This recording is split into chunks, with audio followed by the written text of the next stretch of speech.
the 29th card set for Shadowverse have just been announced, and it is Heroes of Rivenbrandt. We are seeing a lot of old favorites coming back, like John, like Grimir. I think this is Grimir, Cerberus, even though she haven't left rotation. Odin, Forte, and Levi coming back.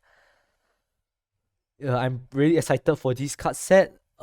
Academy of Ages has not been a particularly fun set expansion for Shadowverse, and hopefully Heroes of Rivenbrandt will change that. Let's take a look at the cards. We have 6 cards to review today. First up, Arya, Dutiful Lady Fairy. Is on Fanfare, it puts a fairy into your hand, which can evolve for free as well as return itself to your hand. And once Arya is evolved, she gains Storm and Strike. If allied followers have evolved at least 7 times this match, it gives Storm to all allied fairies. What are my thoughts on this card? I actually love this card a lot. Why? I find this card very, very versatile for Forest, and it might be what Forest needs to actually make it a more viable deck. This card supports Fairy Forest, Evolve Forest, even Magachio Forest in some way, even though it's a 2-drop. Magachio being the one where you need to play 4 cards a turn for like a couple of turns. That's their quest. Fairy is just being Fairy. Evolve is just evolving, which this actually requires you need to evolve at least 7 times this match. And then last one will be Castle Forest Quest, which is having allied Forestcraft followers leave play. The fairy that you gain from Arya's Fanfare effect will actually immediately add 1 to the Castell's quest, because it returns itself to your hand at the end of turn, which is really, really strong. It's so versatile. I love it a lot. In fact, there's even a combo you could do with this card with one of the current cards in rotation right now, which is called Fairy Fun Fact. It's a Forestcraft spell that evolves a fairy, summons a fairy and evolves it if you have at least 5 allied Forestcraft followers that leave play this match. And so fits quite well with Arya.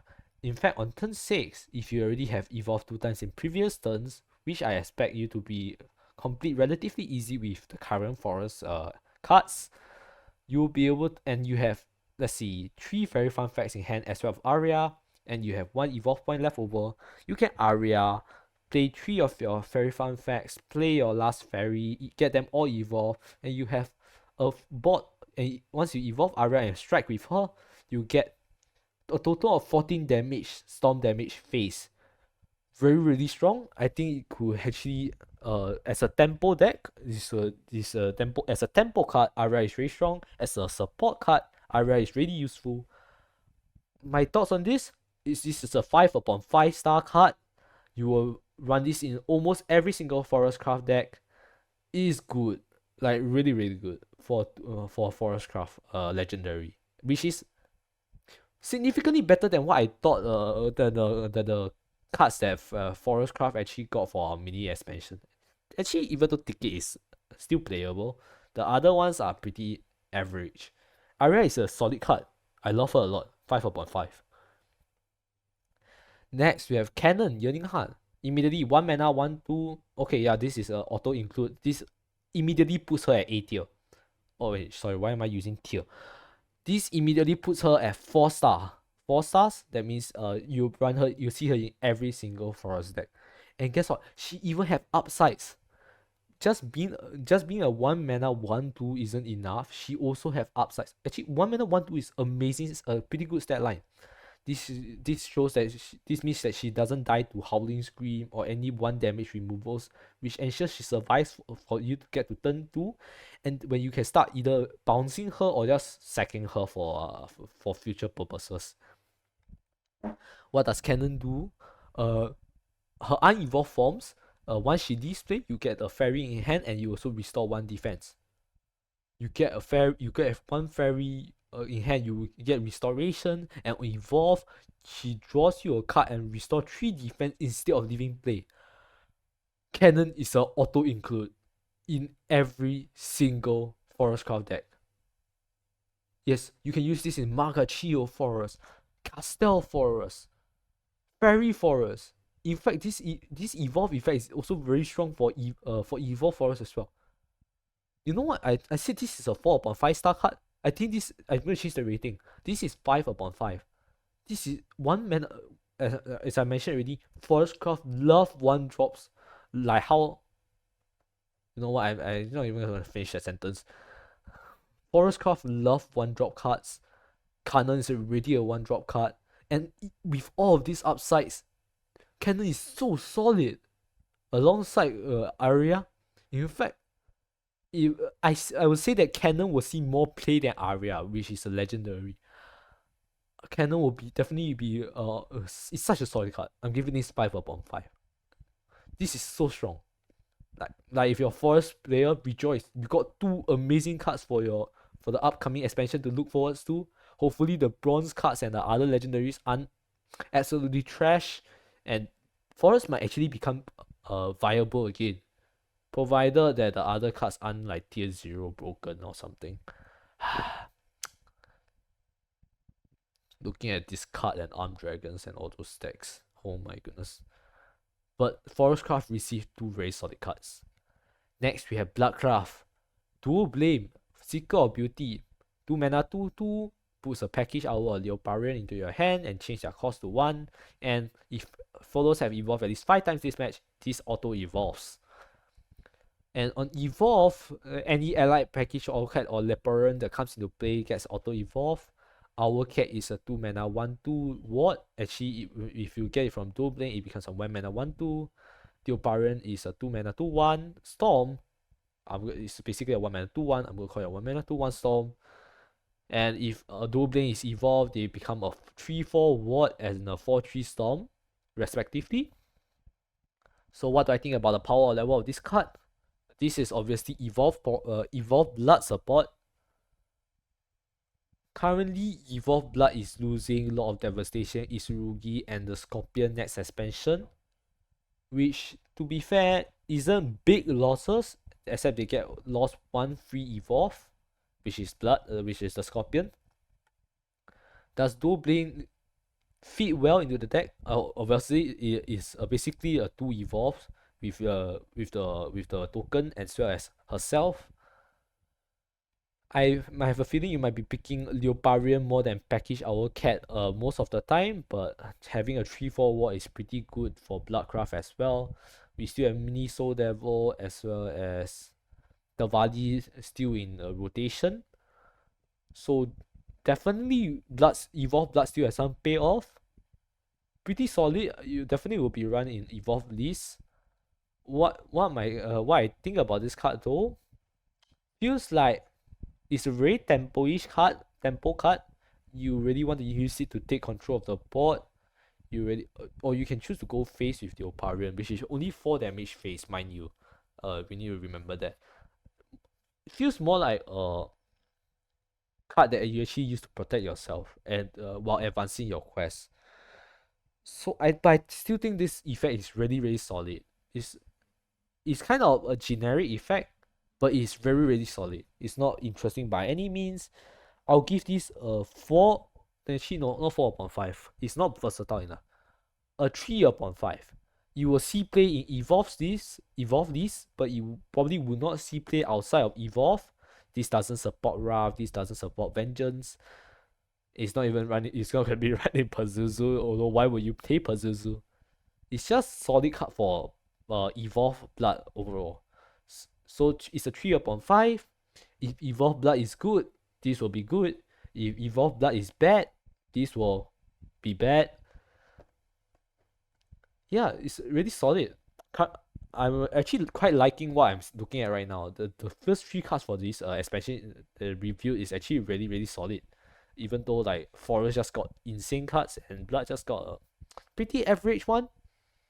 Just a basic interest, just a generic solid card. Now let's take a look at Portal. We have 2 cards to review. First, we have Rutraphia, Divine Mother. 9 mana 7/7. The fact that it's 9 mana makes me a little bit skeptical. You need to survive until turn 9, which feels pretty unlikely for today's for Shadowverse in today's meta. 7/7, pretty solid stat line, but probably not what I expect from a 9 mana. If it's 9 mana, I expect maybe maybe around 8 in stats. But let's take a look at her her effects. First, she's crystallized, so you can get her out early. Countdown 10. During your turn, whenever allied artifact card followers come into play, they get rush, and this gets -1, subtract 1 from this amulet's countdown. And once the amulet is destroyed, you get another Retrophia Divine Mother. Pretty solid. I don't know, actually, is it good? How much why would you want to give artifacts rush? From what I've seen on how artifact is played, I don't think this effect is really useful, because most of the time I remember artifacts actually does best when you destroy your own artifacts, and most of the artifacts that we have already has rush innately, like the 3-1 I think it's called Mystic Artifact if I remember correctly, or is it the other one? It already has rush innately. You summoning off tokens. Maybe the one you want to give it to is the 2-1 last word draws a card one. That one is a very good target for Retrophia. And the turn that I expect you to summon Retrophia will be around either turn 5 or turn 6. Probably turn 5 if you high roll. Turn 6 more likely. Turn 6 7/7 is a little weak. Turn 5 7/7 will be very, very strong. But it's still doable. Might be still decent. Will it be what artifact needs to win the game? I don't know. Let's take a look at the other effects. Okay, she does have a fanfare. Do X to all enemies. X equals the number of different allied artifact cards destroyed this match. Okay, this explains her stat line. Now her stat line seems a little bit bloated right now because of all her effects. And during your turn, whenever an allied artifact followers come into play, it gets rush and ward. So if this pops on turn 6 and you have 6 mana to place artifact followers, you have a chance to build up like 4 ward followers to protect Retrophia to go face on turn 7, which is really solid. But the thing is, if you already have followers on field, Retrophia doesn't give them a ward or rush. Which, to be fair, if you already have them on field, you probably won't be looking for a rush or ward. Actually, they'll get rush, but they won't get ward. I think it might be the way I'm thinking of using Retrophia is right, probably popping her amulet and then playing a bunch of artifact followers to ward up, keep Retrophia alive, and then going face with Retrophia next turn for a lot of damage. And then maybe with some storm or some of those storm artifacts to actually finish off the game. Pretty solid, but we do need to know that artifacts actually losing some very core cards this expansion. We are losing from Edge of Paradise. Like we are losing Celestial Gunner, we are losing Celestial Artifact, as well as the Full Blast Gunner, which is artifact support. Those are the two main ones I remember. Is artifact gonna be good? They might actually survivability maybe not so. When most of the time you won't lose around turn 6. I'm saying most, but considering how the meta game might speed up a bit more, Retrophia might just be what Portal needs. I'll give this a 3/5. You will definitely run this in Artifact Portal. I'm worried about the survivability though. Okay, then we have Ivani, Spinner of Threats. Also a Portalcraft. Wait, Retrophia is not even an artifact. Her fanfare doesn't include herself. How much damage does a fanfare would do on average? I'm going to say that her fanfare, right, even if you get 2 pull off, will probably do 8 damage on average. It's actually pretty solid. Maybe not enough to win the game, but it's pretty solid. But because we have another artifact cards here, Ivani, Spinner of Threats. Put 2 Mystic Artifacts into your deck and change their cost to 1. Mystic Artifact is the ward one, and it draws a card once you play it. So having it in your deck is actually pretty good. If you have at least 6 different allied artifact cards being destroyed this match, Ivamia auto evolves it with ward. And last words, give your leader the following effect. The next time your leader takes effect, reduce the damage to 0. This is huge. This might be the survivability Artifact Portal needs. I was just thinking about how like Retrophia will protect you from burn damage, but looks like Ivamia is actually the answer all along. Just this counter magic effect is really strong. We seen it with Judith. And that alone, this effect alone skyrocketed, puts enhanced portal from tier 2 to tier 1 when in the Aslot expansion. This so I must, because this is an auto evolve as well with 6 different allied artifact cards. I'm thinking this effect is really easily achieved. Oh, we're losing Merciless Voiding, right? There is 2 artifacts gone. We are definitely going to get more support this expansion though. We already have a lot of pretty good artifact cards from the last couple of expansions, even from the mini expansion. So Ivamia, would you run this outside of artifact portal? Probably not, unless you want to manually evolve Ivamia. How many artifacts can you expect to get outside artifact portal? If let's say you're running Ivamia, you get Mystic Artifact, you have the 3-1 Rush, you have the 2-1 Draw, maybe you get a 3-4 Keenage, 5. Maybe a bit too slow to be run outside Artifact Portal. So because this is only run in Artifact Portal, I'll give it a 3. But it's a very strong card in Artifact Portal though. Simply because of its strength, I might bump it up to a 4 upon 5 star, especially for Artifact Portal. But it's going to be a bit weaker in terms of versatility. You probably won't run it anywhere else other than Artifact Portal. In fact, I think this one might also be run in UL. This effect is strong enough to be run in UL as well. For unlimited. This is overall very. Oh my god, the cards we are getting are really good. The only questionable one I have is Retrophia, which it's actually still playable. It's actually very solid as well. But Ivamia, this is a very strong card. Lastly, we have a neutral, Kyrie, Fragment of Hope. Is that Sharon in the background? Ooh, that's nice art. It's a neutral, 3 mana, 3/3 ward. Tutors a random follower. So it cycles for 3 mana, and if you evolve it, it becomes a 1 mana 5/5 ward. Put 2 followers from your deck into your hand. How useful is follower draw in Shadowverse? I'm not sold on it. Because for in Age of Paradise with an Angel's Blessing, right? Which is a 1 mana draw 2 regain 2 health. This is a 1 mana 5/5 draw 2 followers. Actually, in terms of power level, they're actually pretty much the same because you can even trade Kyrie in immediately.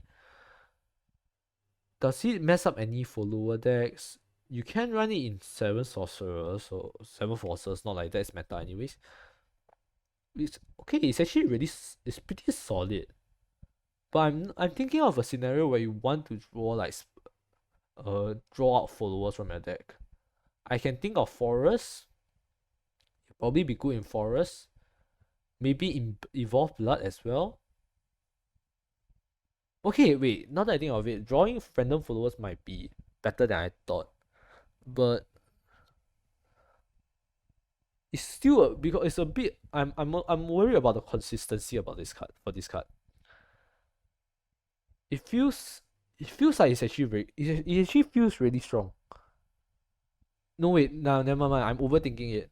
1 mana 5/5 ward is actually strong enough with Rush. It's really strong enough. Drawing 2 followers on top of that will make this even better. You know what? I'm really overthinking it. This is a S tier card. Sorry, this is a 5/5 star card. You'll be running all sorts of minion decks where you want to play, probably not decks where you want to play Angel's Blessing. Actually, so maybe not 5/5, maybe 4/5. It's a very solid card for decks that wants to draw followers. And this is pretty much it for this card review. There's only 6 cards right now, but I'm really very hyped for this new expansion. Like, these cards are so solid and they're so good. is probably going to bring about a more fun meta game compared to Academy of Ages. Hopefully. Probably. Well, guess we can only wait and see. If you have any thoughts, leave them in the comments down below. I'll read them all and subscribe for future content. Bye bye.